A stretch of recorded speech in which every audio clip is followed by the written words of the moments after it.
The national dialogue titled The Rising Public Debt in Nigeria and the Challenges of National Development had representatives from the ministry, various government MDAs, Nigerian Labour Congress, civil societies, comrades and compatriots to discuss on ways the country can reduce the cost and size of governance and borrowing.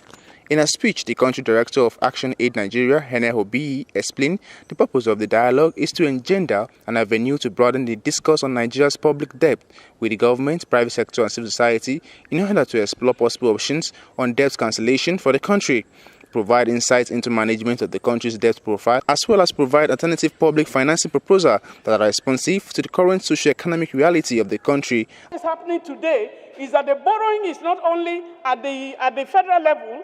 At the state levels, they are borrowing. Governments are now borrowing almost on daily basis or monthly basis.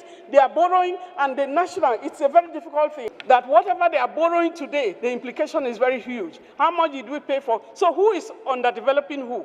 And why are our leaders not opening their eyes?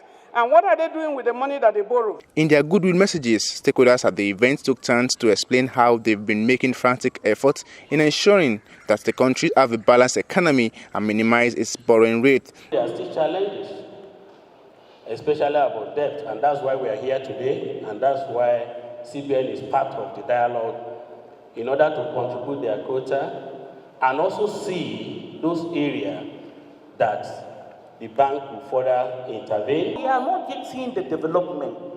Rather, we are seeing very, very negative implications, for this rising debt. Loans are being paid, repaid, and yet they are getting higher and higher. And one of the consequences also that we see, or one of these negative consequences, is also the problem of corruption.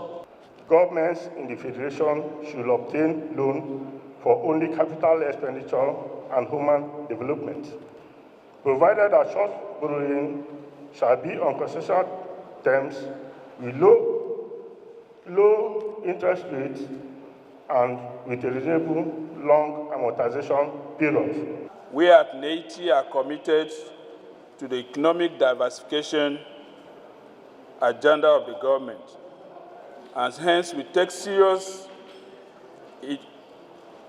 attention to invitations of this nature to be able to share our knowledge and understanding of issues related to revenue transparency. As part of the dialogue, Action Aid Nigeria presented the findings of a study on the trend of Nigerians' debt stock and implication for national development. Emmanuel Audu reporting for Moneyline with Nancy.